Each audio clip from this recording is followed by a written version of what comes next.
Hi, I'm Tom from Victory Pros Gaming. I'm all decked out in my Resident Evil 6 jacket and my Resident Evil 6 t-shirt, ready to bring you the Resident Evil 7 UK Collector's Edition unboxing. First off, you can see this lovely replica of the mansion. It's a 1-for-1 scale of the actual mansion in the game, and it also looks exactly like it. It does look amazing.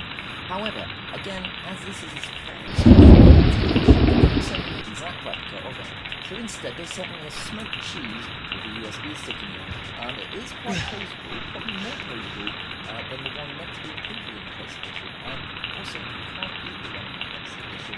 You can actually eat it. Amazing.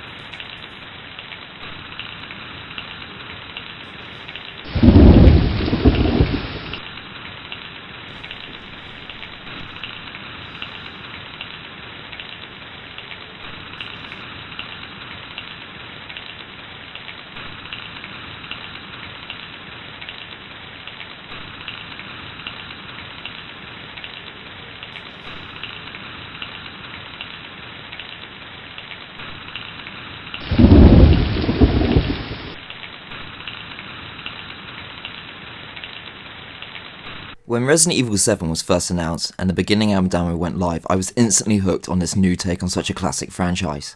I've played them all since the first game came out, and throughout the years it stayed in my top gaming franchises.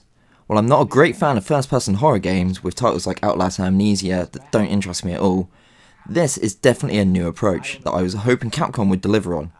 Purists will say that copying what's popular in the industry now than trying to create your own or going back to what the series was originally like is what the game should be like.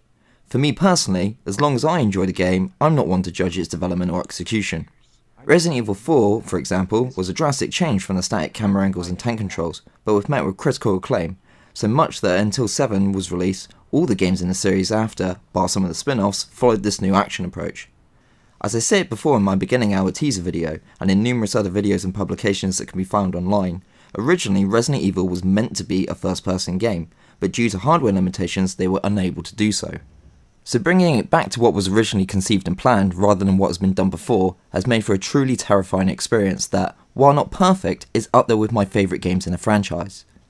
You start off receiving a message from your wife Mia telling you to stay away after it looks like she's been alive for 3 years instead of being either missing or presumed dead. Rather than doing the clever idea of getting the police involved, you, as Ethan Winters, go out to the location of her message to investigate her possible whereabouts. Not long after entering the premises, you find her alive but locked up in the basement, and proceed to escape from out the house.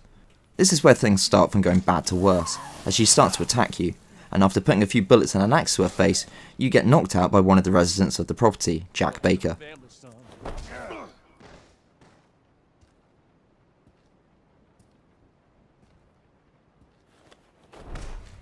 Upon awakening to Jack and his family at the dinner table, you escape from being tied up and start to make your way out of this new location, all the while piecing together what's going on by exploring the mansion, solving puzzles, reading files scattered around, and having to deal face to face with the Baker family and other threats.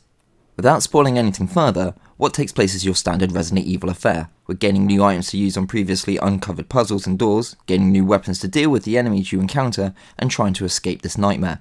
The shift to first person gives a new perspective on exploration that Resident Evil has never had. Rather than relying on items shining in the background waiting to be collected or the camera shifting to make you focus on a particular area, it forces you to look at your surroundings to make further progress. And with limited inventory, reliance on item boxes and managing key items versus ammo and healing items becomes an issue early on, though sometimes you'll breathe a sigh of relief just to make it back to a safe room so you can regroup your thoughts and plan your next move. Dealing with the Bakers is one thing to worry about, but the other enemies known as the Molded pose just as much a threat. While you can blow off limbs to slow them down and leave their attack options limited, it's not long before more join in trying to eat you. As always, shooting everything in the head is the best way to deal with the different types you'll find throughout.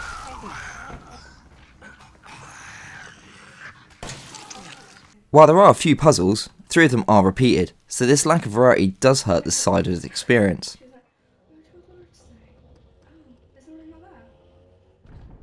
There are collectibles to find throughout the mansion which can help you with upgrades to health and reload speed, with the elusive Magnum locked away teasing you to find enough of them. The videotapes from the teaser also make a return, helping to aid you further by replaying recorded events and showing solutions to future puzzles. Bosses are few and far between though, with only a handful of them dotted throughout the story, with possibly more to come as DLC later. The atmosphere for the most part is easily my favourite part of the game. Each room isn't a carbon copy with different assets, they look like they've been lived in. The attention to detail in places like the main hall and the kids' rooms makes it all more unsettling. With the lack of music, it also helps set each area up, with you having to listen out for footsteps and other nasties that can creep up on you. With all the areas to explore and story to cover, it took me roughly 12 hours to complete it on normal difficulty, which unlocked the more difficult rearranged Madhouse mode. Since then I've completed it a further 4 times, which unfortunately leads to another partial criticism. While I personally feel that the length first time around was great, that was due to exploration and taking my time to read all the files. But with the multiple playthroughs I've done, this does show how short the game really is, and if you're just aiming to get from start to finish, it won't take you too long.